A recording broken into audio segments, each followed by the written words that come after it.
أعوذ بالله من الشيطان الرجيم بسم الله الرحمن الرحیم السلام علیکم ورحمۃ اللہ وبرکاتہ۔ میں امید کرتی ہوں آپ سب ایمان اور صحت کی بہترین حالتوں میں ہوں گے انشاءاللہ تعالی۔ اللہ تعالیٰ آپ کو اپنے حفظ و امان میں رکھے اور آپ کی طرف بڑھنے والے ہر شر کو خیر میں بدل دے، آمین یا رب العالمین۔ قل رب زدنی علما قل رب زدنی علما اللہم فقہنا فی الدین اللہم فقہنا فی الدین آمین ثم آمین۔ پردہ سیریز کورس آج ہمارا اس کا ڈے 2 ہے، اور جو آج کا ہمارا ٹاپک ہے وہ ہے صحابیات نے پردے کا حکم سنا پھر کیا ہوا۔ ہو سکتا ہے یہ میرا لیکچر تھوڑا سا لمبا ہو جائے، لیکن میں آپ سے یہی کہوں گی کہ آپ اس لیکچر کو مکمل سنیں، اپنا ہر کام چھوڑ کے دھیان سے اس لیکچر کو سنیں، کہیں اکیلے بیٹھ کے اس لیکچر کو سنیں، کیونکہ آج کا لیکچر بہت ہی اہم ہے۔ تو اب میں اپنا لیکچر شروع کرتی ہوں۔ بسم اللہ الرحمن الرحیم۔ میری پیاری بہنوں، آج میں آپ سب سے ایک سوال کرتی ہوں۔ اگر آج ہم سب کو اللہ تعالیٰ کی طرف سے ایک حکم آئے اور وہ حکم ہماری خواہشات کے خلاف ہو، تو کیا ہم فوراً سمعنا و اطعنا کہیں گی، یا پہلے سوچیں گی کہ لوگ کیا کہیں گے، یا پھر ہم یہ کہیں گے کہ اللہ تعالیٰ نے یہ حکم کیوں نازل کیا، یا یہ کہیں گی کہ میری دوستیں کیا کہیں گی، یا گرمی بہت زیادہ ہے، یا ابھی میری عمر ہی کیا ہوئی ہے، یا پھر یہ کہیں گی کہ بعد میں دیکھیں گے، ابھی رہنے دیتے ہیں۔ تو میری عزیز بہنوں، آج ہم کسی عام عورت کی بات نہیں کریں گے، ہم ان عورتوں کی بات کریں گے جنہیں صحابیات کے نام سے جانتی ہیں، وہ عورتیں جنہوں نے رسول اللہ صلی اللہ علیہ وسلم کی زبان مبارک سے جب قرآن پاک کو سنا، جنہوں نے اللہ کے حکم کو اپنی خواہش پر مقدم رکھا، اور جنہوں نے ہمیں یہ سکھایا کہ ایمان صرف زبان سے نہیں ہوتا، بلکہ جو ایمان ہوتا ہے وہ ہمارے عمل سے بھی ہوتا ہے۔ آج کے بہت سارے مسلمان ایسے ہیں جو صرف نام کے ہی مسلمان ہیں۔ کچھ لوگ ایسے ہیں، کچھ مسلمان ایسے ہیں جن کے پاس علم ہے لیکن وہ عمل نہیں کرتے، تو ایسے علم کا کوئی فائدہ نہیں ہوتا جس پر ہم عمل ہی نہ کریں۔ اس سے بہتر یہی ہے کہ وہ علم سیکھے ہی نہ۔ ذرا اپنے دل میں مدینہ منورہ کا منظر لائیں ایک بار، تو اس کے بعد پھر سوچیں کہ جو قرآن کی آیات نازل ہو رہی ہیں، رسول اللہ صلی اللہ علیہ وسلم انہیں صحابہ کرام کو سنا رہے ہیں۔ اسی دوران اللہ تعالیٰ نے سورۃ النور آیت نمبر 31 میں فرماتے ہیں، اور ایمان والی عورتوں سے کہہ دیجئے کہ وہ اپنی نگاہیں نیچی رکھیں، اپنی شرمگاہوں کی حفاظت کریں، اور اپنی زینت کو ظاہر نہ کریں، اور اپنی اوڑھنیاں اپنے سینوں پر ڈال لیا کریں۔ یہ آیت سورۃ النور کی آیت نمبر 31 ہے، جس میں اللہ تعالیٰ نے یہ سب فرمایا ہے۔ جب یہ آیت نازل ہوگی، اب ذرا سوچیں کیا ہوا ہوگا۔ صحابیات نے کہا ہوگا کہ یا رسول اللہ صلی اللہ علیہ وسلم، ہمیں کچھ وقت چاہیے، یا پھر انہوں نے یہ کہا ہوگا کہ اللہ تعالیٰ نے یہ حکم کیوں نازل کر دیا، یا پھر انہوں نے یہ کہا کہ یہ تو بہت مشکل ہے۔ تو میری عزیز بہنوں، انہوں نے ایسا کچھ بھی نہیں کہا تھا۔ صحیح بخاری کی حدیث ہے، 4758 حدیث نمبر ہے۔ حضرت عائشہ رضی اللہ عنہ فرماتی ہیں، اللہ انصار کی عورتوں پر رحم فرمائے۔ جب سورہ نور کی یہ آیت نازل ہوئی تو انہوں نے اپنے موٹے کپڑے پھاڑ کر ان سے اوڑھنیاں بنائی اور خود کو ڈھانپ لیا۔ آپ دیکھ رہی ہیں نا، سن رہی ہیں کہ انصار کی حضرت عائشہ فرماتی ہیں کہ انصاری اور اللہ تعالیٰ انصار کی عورتوں پر رحم فرمائے۔ جب سورۃ نور کی یہ آیت یعنی کہ 31 آیت نازل ہوئی تھی تو ان عورتوں نے، صحابیات نے اور مومن عورتوں نے اپنے جو موٹے کپڑے تھے ان کو پھاڑ کر اپنی اوڑھنیاں بنا لی تھی، ٹھیک ہے، اور پھر خود کو اس میں ڈھانپ لیا تھا۔ یہی تو وہ مومنات ہیں جس کا اللہ تعالیٰ نے قرآن پاک میں ذکر کیا ہے۔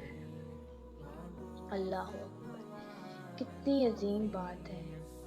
انہوں نے نہ تو فیشن دیکھا، نہ رنگ دیکھا، نہ ڈیزائن دیکھا، صرف ایک بات دیکھی، یہ ہمارے رب کا حکم ہے۔ اس کے علاوہ انہوں نے کچھ بھی نہیں دیکھا۔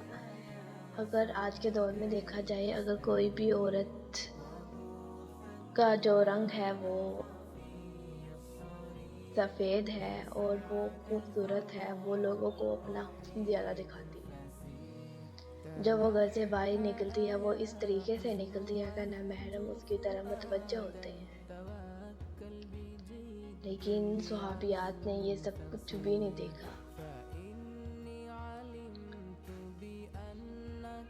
میری عزیز بہنوں، ذرا خود سے ایک سوال کریں، اگر آپ اس وقت مدینہ منورہ میں ہوتی،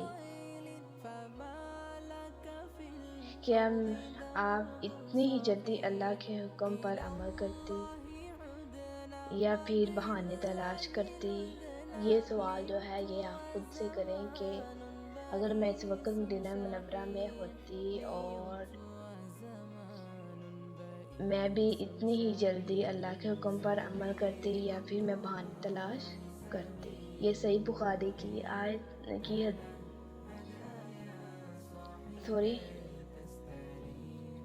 آگے ہے حدیث میں بیان کروں گی۔ صحیح بخاری کی حدیث نمبر 4759 حدیث ہے۔ پہلے جو میں نے حدیث بتائی تھی وہ 4758 تھی، اور اس سے اگلی ہی حدیث ہے۔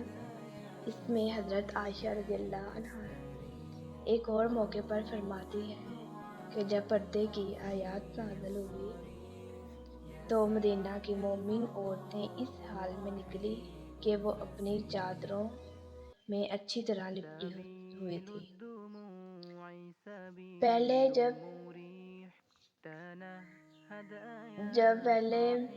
یہ جو سورۃ نور کی آیت نمبر 31 نازل نہیں ہوئی تھی تب انہوں نے خود کو نہیں ڈھانپا تھا، ٹھیک ہے، اتنا نہیں ڈھانپا تھا۔ لیکن جب یہ آیت نازل ہوئی نا، اس کے بعد جب وہ مدینہ سے باہر نکلی نا، اپنے گھروں کے لیے نکلی، تو وہ اس حالت میں تھی کہ ان کی جو چادریں تھیں نا وہ اپنی چادروں میں لپٹی ہوئی تھی۔ یہی ایمان ہے۔ سورہ نور کی آیت نمبر 51 میں اللہ تعالیٰ فرماتے ہیں، مومنوں کی بات تو صرف یہ ہوتی ہے کہ جب انہیں اللہ اور اس کے رسول کی طرف بلایا جاتا ہے تاکہ وہ ان کے درمیان فیصلہ کرے تو وہ کہتے ہیں ہم نے سنا اور ہم نے اطاعت کی۔ تو دیکھیں نا، اللہ تعالیٰ نے اس آیت میں یہ فرمایا ہے مومنوں کی بات۔ یہاں پہ اللہ تعالیٰ صرف مومنوں کی بات کر رہے ہیں، ٹھیک ہے۔ اللہ تعالیٰ یہ نہیں کہہ رہے کہ مومنوں کے علاوہ اللہ تعالیٰ اور کسی کی بات نہیں کر رہے۔ اب آپ سوچیں کہ آپ مومن ہیں یا پھر صرف اور صرف نام کی مسلمان ہیں، کیونکہ اس آیت میں اللہ تعالیٰ نے صرف مومنوں کی بات کی ہے نا، اور مومنوں سے کہا ہے کہ جب انہیں بلایا اللہ اور اس کے رسول کی طرف بلایا جاتا ہے، وہ یہ آگے سے سوال نہیں کرتے، وہ نہیں پوچھتے کیوں بلایا ہے، کیا وجہ ہے، ایسا کچھ بھی نہیں کرتے، بلکہ وہ آگے سے کہتے ہیں کہ ہم نے سنا اور ہم نے اطاعت کی۔ اللہ کا حکم ہم نے سنا اور پھر اس حکم کی ہم نے اطاعت کی۔ جو آج کا مسئلہ ہے نا وہ صرف اور صرف کپڑے کا مسئلہ نہیں ہے، مسئلہ ہمارے دلوں کا ہے، ہماری نیتوں کا مسئلہ ہے۔ جب ہمارا دل جو ہے وہ اللہ سے محبت کرتا ہے نا تو جسم خود بخود اللہ تعالیٰ کی اطاعت کرنے لگتا ہے۔ جب ہمارا دل ہی اللہ سے محبت نہیں کرتا تو ہمارا جسم نہ ہی ہم خود اللہ کی اطاعت کرتے ہیں بلکہ اللہ تعالیٰ کی نافرمانی کرتے ہیں۔ آگے ہے،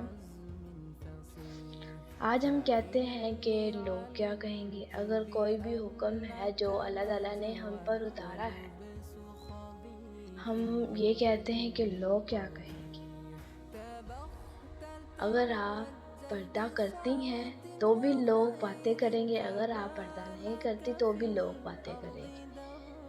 لوگ جو ہے وہ آپ کو کسی بھی حالت میں نہیں چھوڑتے۔ کیا صحابیات نے بھی سوچا اللہ تعالیٰ کیا چاہتا ہے؟ اور یہی فرق انہیں دنیا کی بہترین عورتوں میں شامل کر گیا، یعنی کہ وہ یہ نہیں سوچتی تھی کہ اللہ تعالیٰ کیا چاہتا ہے، بلکہ وہ اس حکم کو مانتی تھی، اس پر عمل کرتی تھی، اور یہی جو فرق ہے نا وہ اسے بہترین عورتوں میں شامل کرتا تھا۔ اگر آپ ابھی تک مکمل پردہ نہیں کرتی تو خود کو ملامت نہ کریں میری پیاری بہنوں، بلکہ آج ہی اللہ سے کہیں، یا اللہ، جس طرح تو نے صحابیات کے دلوں کو اپنے حکم کی محبت سے بھر دیا تھا، ویسے ہی میرے دل کو بھی اپنے حکم کی محبت عطا فرما، مجھے توفیق دے کہ میں پردہ کرنے لگ جاؤں۔ شاید آج کی یہ دعا جو ہے نا یہ آپ کی پوری زندگی بدل دے۔ آخر میں آپ سے آپ سب کے پاس ایک سوال چھوڑ کر جاتی ہوں۔ اگر صحابیات اللہ کے حکم کے سامنے اپنی پسندیدہ چیز چھوڑ سکتی تھی نا، اپنی پسند چھوڑ سکتی تھی، تو کیا ہم اپنے رب کے لیے ایک قدم بھی نہیں اٹھا سکتے؟ میری پیاری بہنوں، آج کے لیکچر میں ہم نے جانا ہے کہ صحابیات نے اللہ کے حکم کو کیسے قبول کیا، لیکن ابھی ایک سوال اور باقی ہے۔ وہ کون سی دولت تھی جس کی وجہ سے وہ اتنی فرما بردار تھی؟